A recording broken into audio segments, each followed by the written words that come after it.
All right, check the mic. We got breaking news here. Breaking news that we're reacting to. The Indianapolis Colts are sending 2 first-round picks to the New York Jets for cornerback Sauce Gardner.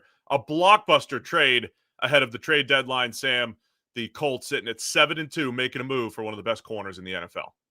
Yeah, I mean, wow, it's hell of a statement from both sides, really. From the Jets' perspective, you see like how quickly their intent has changed from they only just re-signed Sauce Gardner to the blockbuster second contract in the NFL. And yet their season has gone so spectacularly wrong over the first half of the year. They're like, actually, let's trade away young assets like Sauce Gardner. From the Colts' point of view, unexpected contender this year, right? Nobody expected the Colts to be one of the elite teams in the NFL, but they absolutely look like that for the majority of the season so far. We've been saying all season long, look, the offense looks like an absolute wagon. The defense looks like it's lagging behind just a little bit. Well, one way of turbocharging that is to send a couple of first round picks to the Jets for a guy like Sauce Gardner. I mean, amazing blockbuster deal. I didn't think we were going to see deals of this magnitude at the deadline. So there's some mechanics at play here that make it, I think, good. Interesting from both sides. So the Jets certainly given up on this season. They've got one win and look into the future. Darren Muji, new GM, it's his first full year as the general manager. So this is a huge move from his perspective. They just re-signed Sauce Gardner to a huge deal, $120 million contract, fully guaranteed over $40.5 million. This is going to be a lot of dead money for next year for the New York Jets. The earlier that you get rid of him, it's a lot of dead money. But I think that's why the value of the 2 picks is up, because from the Colts' perspective, the signing bonus is paid. And so the cap number is a lot more reasonable for Sauce in the coming years, because when you trade for somebody, you're not paying the signing bonus. So it's an interesting move for both teams because of the recent re-signing of Sauce Gardner. Yeah. I'm not sure they have a ton of dead money on the books for it because they've paid that signing bonus as well. I think a big part of the reason the first round picks are 36.5 million for next year. Yeah. I mean, that's not the worst thing in the world to take 2 first round picks. No, I know. That's what I'm saying. Like, the value is higher as far as the draft picks that you can get. So from the Jets' point of view, I think they could get more because they're trading him earlier. And from the Colts' point of view, the base salaries, it doesn't jack up until 2029 for Sauce Gardner. So you're talking about base salaries of 13 million and 5 million next year, 13, 19. Like, they're getting him relatively cheap, relative to what he would be if, you're on your own. And a huge part of this is, he's young in his prime, like getting to add to a team. Like, this is a win for the future move as well as a win for right now move for the Colts. Like, if this is a team that has unexpectedly put itself in a position where they could win right now, but you're not jeopardizing the future because Sauce Gardner is now a core part of this team going forward. I mean, it's both win for now and win for the future. And the first round picks that they're giving up, it's 2026, 2027, at least on current evidence. The 2026 one is a low first round draft pick. I'll tell you what else this means from a Colts perspective. They're banged up in the secondary. Travarius Ward on IR, right? So getting Sauce Gardner there, they've got their big game against the Chiefs in a few weeks. So ensuring their defense. What is Sauce? Well, I want to get into what Sauce is as a player. The other thing that came to mind for me, we're only 9 games into Daniel Jones as the starting quarterback for the Colts. But this means they're probably going to end up re-signing Daniel Jones, right? It sounds crazy to think that they wouldn't 9 games in the way Daniel Jones has played, one of the best quarterbacks in the NFL right now. But does this completely lock the Colts in? Hey, they're going to sign, a 3-year deal for Daniel Jones or whatever it might be. Much like we were debating the Sam Darnold bridge quarterback long-term extension last year. Is this signifying, hey, Daniel Jones is the guy now because the Colts are giving up 2 firsts. They're not going to be in the quarterback market because they could have been, obviously, if the Daniel Jones experiment didn't work.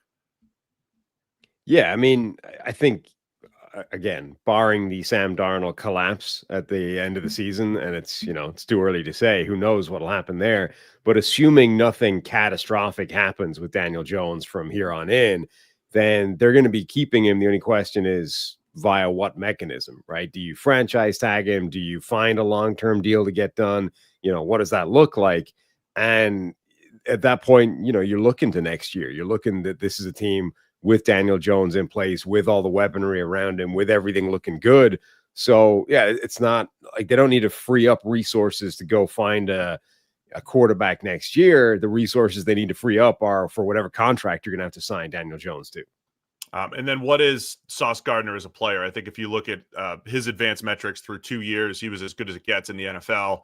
The question was forcing turnovers, right? He's never really had a lot of interceptions, but he's a big, long corner who could play press man, can play off man, and I always described him as a nuisance at the catch point, right? He just makes life difficult for opposing receivers. He hasn't been as productive these last couple of years, but you have to be pinpoint for the most part when you're completing passes on Sauce Gardner. It makes life difficult on opposing quarterbacks. He's also a guy that I think, he looks naturally like a long press man corner that everyone wants in a man-to-man scheme and all those kinds of things. And I think he's really good at that. But I think those guys tend to get pigeonholed into that type of scheme. And actually, I think Sauce Gardner is a very good zone corner as well. Oh, yeah. Jalen Ramsey got a bit of this as well, where Jalen Ramsey was always better, I think, in zone than he was in man-to-man coverage. But because he's big, strong, and long, it's like, oh, that guy can be the prototypical man-to-man cover corner. Sauce is a bit different because I think he is actually probably a little bit better as a man corner, but I don't think he's like scheme specific. This is not Nnamdi Asamoah from back in the day, right? You're not taking a guy that belongs in a man scheme, shoehorning him into his own scheme, and like this is going to be a catastrophe. Like I think Sauce fits this defense really well. Yeah, I completely agree, and we'll see what happens with Travarius Ward. I don't know if that means things are worse for him necessarily. And when he's able to come back, they just had Jalen Jones activated this past weekend against the Steelers. They have Kenny Moore in the slot when he's healthy. This could be a really dangerous team. And it's a really aggressive move for the Colts. And I think it's twofold. It's like, hey, we're going for it in a wide open AFC where you're sitting at or near the top at 7-2 with the Broncos and the Patriots. And it's also saying we're going for it and giving up 2 firsts. And then for the Jets, I think it just makes a lot of sense. They need a lot of help, both sides of the ball.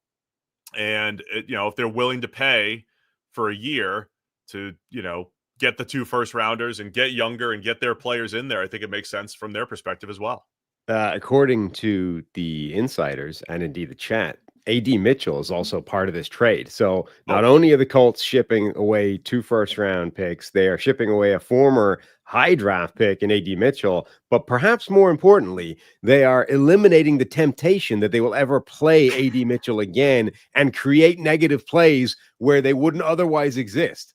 Let's see if A.D. Mitchell's on the same page as Justin Fields and or Tyrod Taylor in the coming weeks. Kind of think that's really smart. I mean, I know you're giving up on a very, very physically talented guy in A.D. Mitchell. It's difficult to look beyond the fact that the negative plays and the things not being right seem to follow that guy around. And they've already they've lost 1 game this season effectively because of A.D. Mitchell's mistakes. Obviously, it never comes down to just one guy. Kind of did, though. Just saying, let's just remove that as a possibility from this roster. Let someone else try and turn him into the player that we thought he could be. It's not going to happen for us. That's good business. And they have the depth to make it work, obviously, with Josh Downs in the slot, Alec Pierce, Michael Pittman Jr. outside, Tyler Warren at tight end. I mean, the number of times that I've just recited those 4 players' names and said, look at this group and how they all have a different element, different skill set added to the table. A.D. Mitchell was always the wild card. If he could be another vertical threat, if he could, put it all together, it's a bonus. And I think, to your point, it was far more negative than positive when he was out there. So it kind of makes sense to move on. I wonder if they would keep talking about Anthony Richardson, this offseason, if the Jets have to find their quarterback of the future, if that's a guy that they would try to buy low on, these 2 teams, Jets and Colts.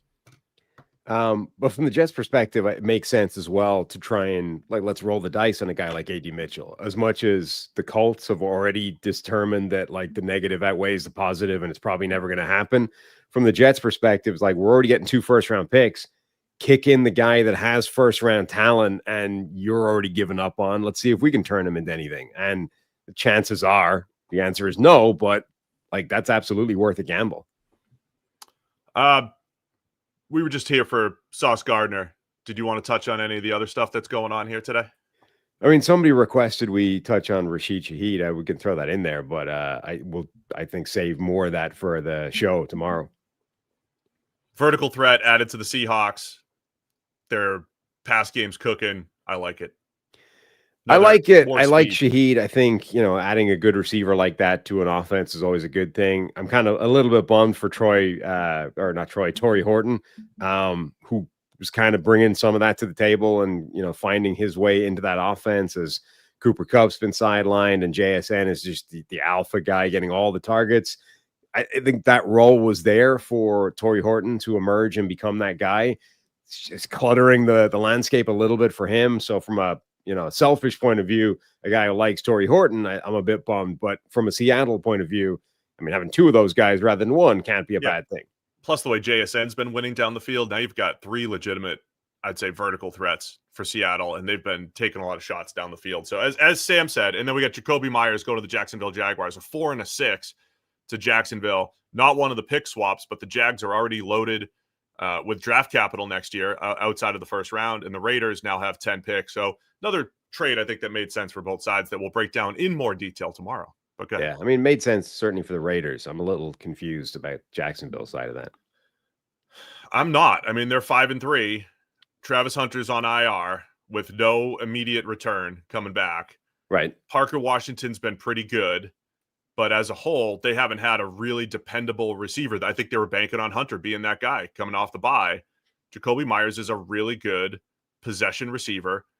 Parker Washington drops down to the 3. You have Brian Thomas Jr. as the 1. I mean, Trevor Lawrence needs somebody to throw to at this point with Travis Hunter on IR.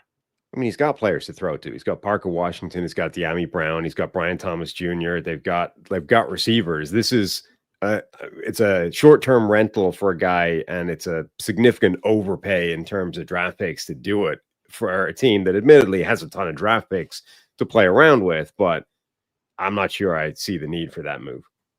And I'm a Parker Washington fan, but I like Myers. We'll see what happens here. Jags sitting with the 7 seed right now, so making a move, trying to get to the playoffs here.